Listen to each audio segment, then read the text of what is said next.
Hi everyone, and welcome to my T16 guide for the new Necromancer set in Season 21, the Masquerade of the Burning Carnival. This is for T16 specifically because it uses teeth and it works a bit differently from the GR setups, so I'm gonna cover those in another video.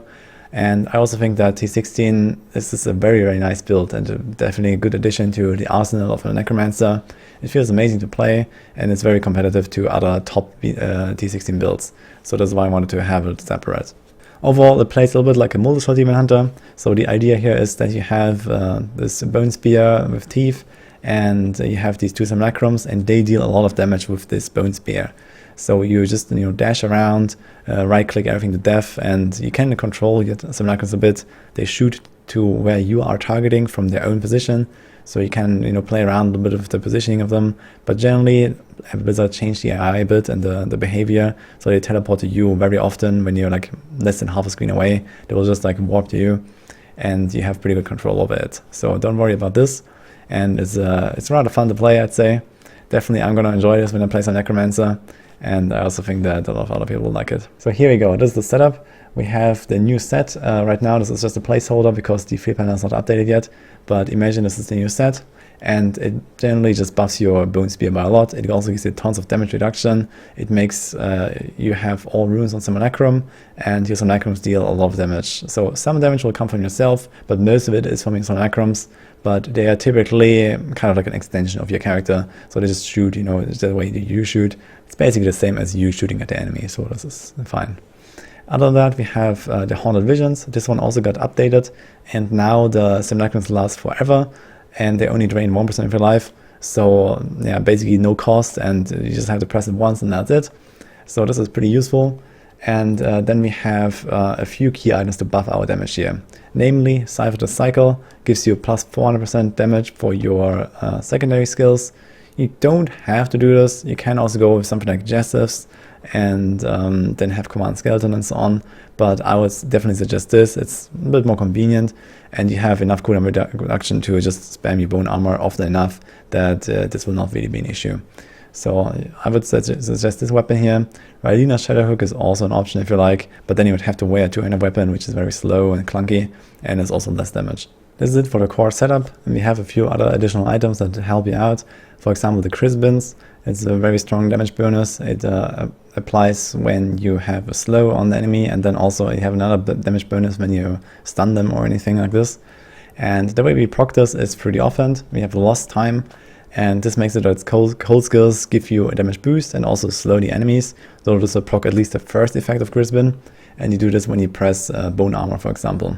You can also do this with Bane of the Trap, so you can just run towards the enemies and slow them like this. Maybe you have a follower with Thunder Fury and so on. So it's not super consistent, 100% uptime, but the damage is definitely good enough for the 16 no matter what almost.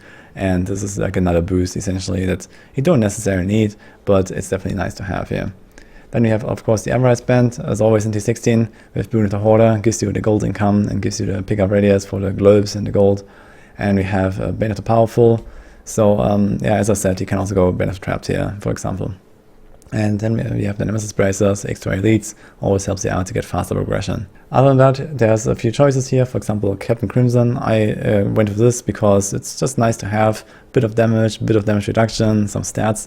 It's always useful, and the build is rather tanky, so the toughness might seem low on the sheet, but this doesn't include the huge damage reduction that you gain from the 4-piece bonus of the set, which is 83% damage reduction, and is not calculated in whatsoever in your sheet toughness.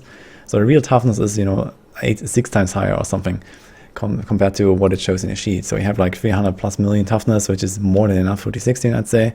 You don't need gold wrap, so I went for this and bring for a Grandeur. But you can also go, for example, like Molten Wildebeest plus Squirts and just wear a gold wrap or something if you like. This totally works, so it is a little bit up to you. And we have the armor slot with Stuart's Greaves, 100% movement speed, definitely really nice to have in the 16.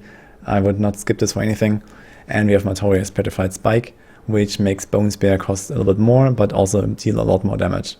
Right now, I'm not sure if this is going to be changed for the live servers, but the way this works is that this is additive damage, so that actually something like Harrington Waistguard, Bone Spear rolls on your boots and your offhand and so on does almost nothing because of this, because it's counted as the same category. So it's a bit of a special case. Typically these are multipliers, and maybe this will be changed for the live patch.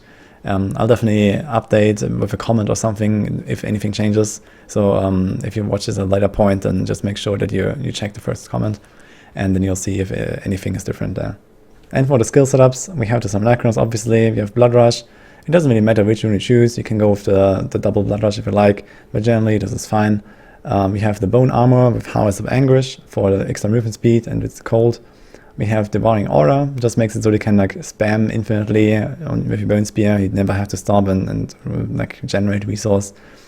I took the Grimstaff here anyway, but it doesn't really do much. You basically never press it, so this can be whatever you like. And obviously Bone Spear with Teeth. As for the passives, you have Standalone, just more damage reduction. You have Serration.